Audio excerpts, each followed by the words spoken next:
Namasté tout le monde, je suis ravie de vous retrouver pour la deuxième vidéo de notre série sur les 8 branches du yoga. Donc aujourd'hui, nous allons parler de la deuxième branche du yoga qui sont les niyamas. Les niyamas, ce sont les observances que doivent respecter les yogis. Ils sont au nombre de 5, comme les yamas que l'on a vus précédemment. On va donc les détailler un par un. On va commencer par le premier niyama qui est Socha. Socha, c'est la pureté. Alors on peut s'imaginer que on parle plutôt de la pureté de notre corps, donc le fait d'être toujours propre, de se laver, de prendre soin de notre corps. On peut aller beaucoup plus loin dans l'interprétation de ce niyama. En fait, on parle de pureté de notre corps, bien évidemment, de la manière dont on le nourrit, que ce soit par la nourriture alimentaire, que ce soit par l'eau que l'on ingère, qui doit toujours être le plus pur possible, que ce soit par notre environnement, c'est-à-dire de toujours avoir un environnement propre et pur, que ce soit notre environnement, par exemple notre maison, de toujours la maintenir propre, d'essayer de vivre dans un lieu où l'air est le plus pur possible, le moins pollué en tous les cas, mais également, comme vous vous en doutez, la pureté de nos pensées.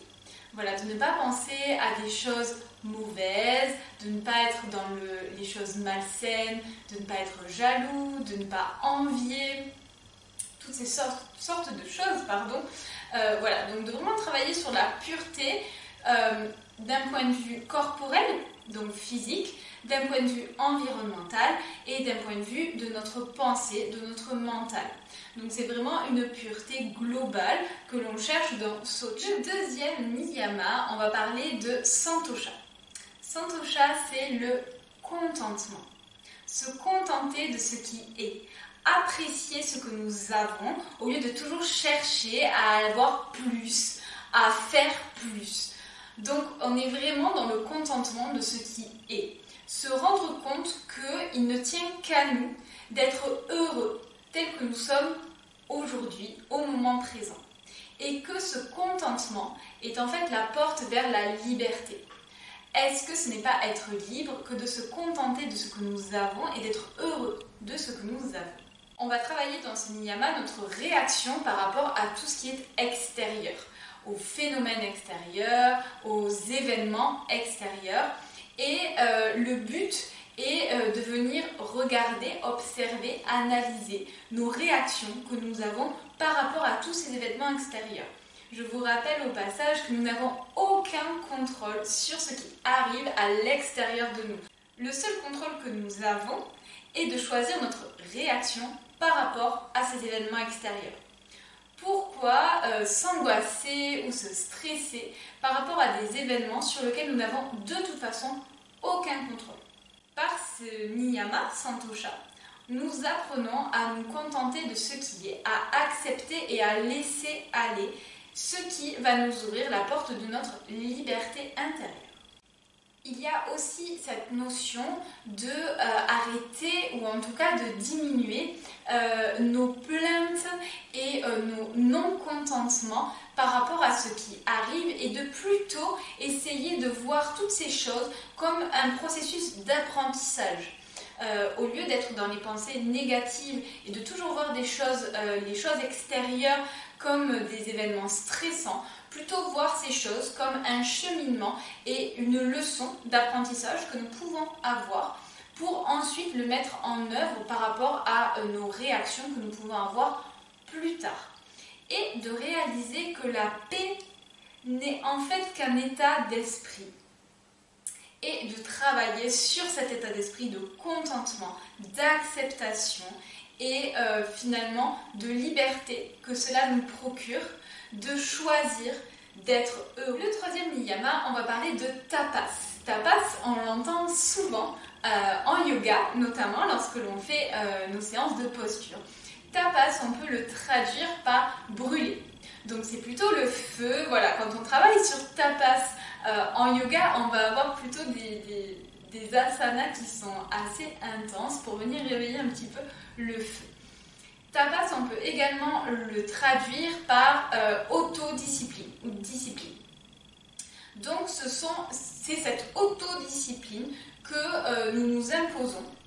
Cette autodiscipline va dépendre de la connaissance que nous avons de nous-mêmes et de la manière dont nous avons fixé nos objectifs. Et nous allons mobiliser Tapas pour venir réaliser nos objectifs. Travailler dur, donc c'est vraiment quelque chose qui est important dans ce niyama, c'est cette capacité de travailler dur pour ce que nous souhaitons avoir. Voilà, donc c'est cette récompense du travail personnel. C'est-à-dire que rien ne peut aboutir sans travail personnel. Je vous ai dit que tapas pouvait être traduit par brûler. Alors on peut du coup faire une petite concordance entre ces deux termes.